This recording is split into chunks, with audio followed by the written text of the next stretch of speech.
6 వారాల్లో అయినంత వరకు మనం జ్ఞాపకం చేసుకుందాం. దాని గురించి నేను కొన్ని విషయాలు మీకు చెప్పేస్తాను, వీలుంటే రాసుకోండి.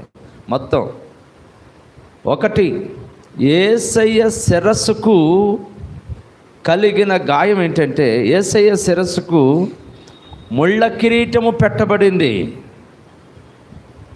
యేసయ్య శిరస్సుకు ముళ్ళ కిరీటము పెట్టబడింది. యేసయ్య చెక్కుళ్ళు అంటే ఏంటి?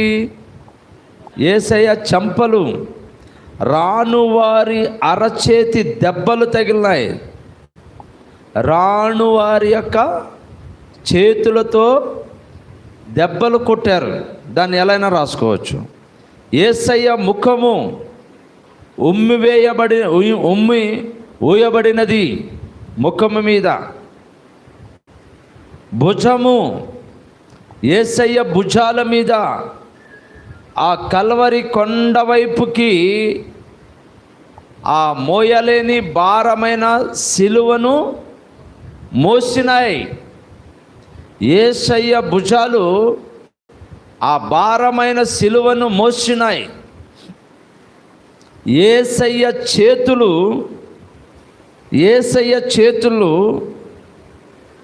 శిష్యుల పాదాలు కడిగినాయి.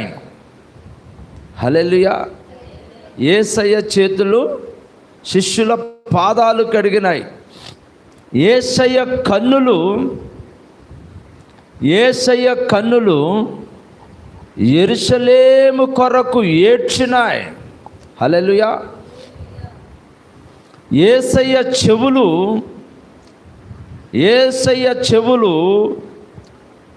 సిలువపై వేలాడుచున్న దొంగ విన్నపాన్ని విన్నాయి.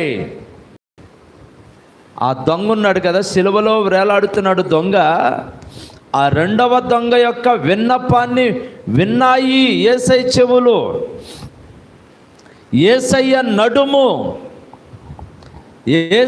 నడుము ఒక బానిస వలె తువాలు చుట్టుకున్నది. హల్లెలూయా. ఏంటిదంట? ఒక బానిస వలె తువాలు కట్టుకున్నది. యేసయ్య వీపు పిడుగుద్దులను కొరడా దెబ్బలను భరించినది. యేసయ్య వీపు పిడుగుద్దులను కొరడా దెబ్బలను భరించినాయి. యేసయ్య పాదాలు సముద్రము మీద నడిచినాయి. దాని గురించి ఇంకోటి కూడా యాడ్ చేయాల్సి వస్తుంది. అలాగే యేసయ్య మోకాళ్ళు మన కొరకు తండ్రి ఎదుట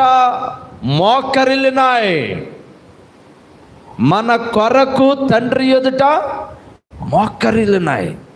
లాస్ట్కి యేసయ్య దేహము సిలువ వేయబడింది.